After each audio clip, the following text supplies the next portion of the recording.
मैं दिल्ली के एक फैक्ट्री में साफ सफाई का काम करता हूँ। मेरा घर फैक्ट्री से 5 किलोमीटर की दूरी पर है। मेरे पास एक साइकिल है जिससे मैं अपने घर से फैक्ट्री और फैक्ट्री से घर आता जाता हूँ। एक दिन जब मैं फैक्ट्री से घर आ रहा था तो रास्ते में मुझे एक लड़की दिखाई दी और वह मुझे घूर घूर कर देख रही थी। मैंने उसे टालते हुए अपने घर की ओर निकल पड़ा। दूसरे दिन फिर वह लड़की मुझे उसी जगह पर दिखाई दी और वह मुझे फिर से घूरने लगी। फिर भी मैंने उसकी तरफ पलट के देखा नहीं और अपने घर की ओर निकल पड़ा। मैं उसके पास रुका भी नहीं क्योंकि मुझे उस लड़की से डर लग रहा था।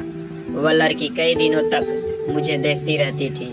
एक दिन वह लड़की वहां पर नहीं दिखाई दी तो मैं सोच में पड़ गया, ऐसा क्या हुआ जो वह लड़की आज नहीं आई। फिर मैंने अपने घर की तरफ निकल पड़ा।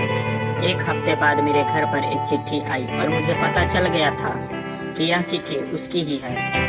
उसमें उसका नाम प्रीति लिखा हुआ था और उसमें एक फोटो निकली जो कि उस लड़की की थी। मैं चौंक गया कि उसे मेरा पता कैसे चला। उस चिट्ठी में लिखा हुआ था कि कल जब मैं फैक्ट्री से निकलूं तो जहां पर मैं खड़ी रहती हूँ वहां पर मेरा इंतजार करना। उसके दूसरे दिन मैं वहां पर पहुंच गया तो वहां लड़की खड़ी नहीं थी। मैं काफ़ी इंतजार किया, फिर मैंने अपने घर की तरफ चल दिया। तभी मुझे याद आया कि चिट्ठी आई थी, उसमें उसका पता तो होगा। फिर मैंने उसका पता पढ़कर उसके पते के अनुसार उसके घर मिलने के लिए गया।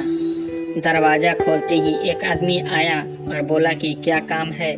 तो मैंने बोला कि मुझे प्रीति से मिलना है। तो उस आदमी ने बोला कि मैं उसका पापा हूँ और प्रीति को मरे हुए 2 महीने हो चुके हैं। मेरे हाथ पांव कांपने लगे। मैं सोच में पड़ गया कि वह लड़की जो मुझे रास्ते में मिलनी थी और जिसने मुझे चिट्ठी भेजी थी वह कौन होगी। मुझे लगा कि वह उसकी आत्मा होगी।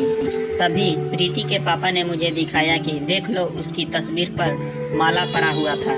तभी मैं भागकर अपने घर पहुंचा। फिर मैंने उस चिट्ठी को जला दिया और उस दिन के बाद मैंने कभी भी अनजान लोगों से मिलना और बात करना बंद कर दिया।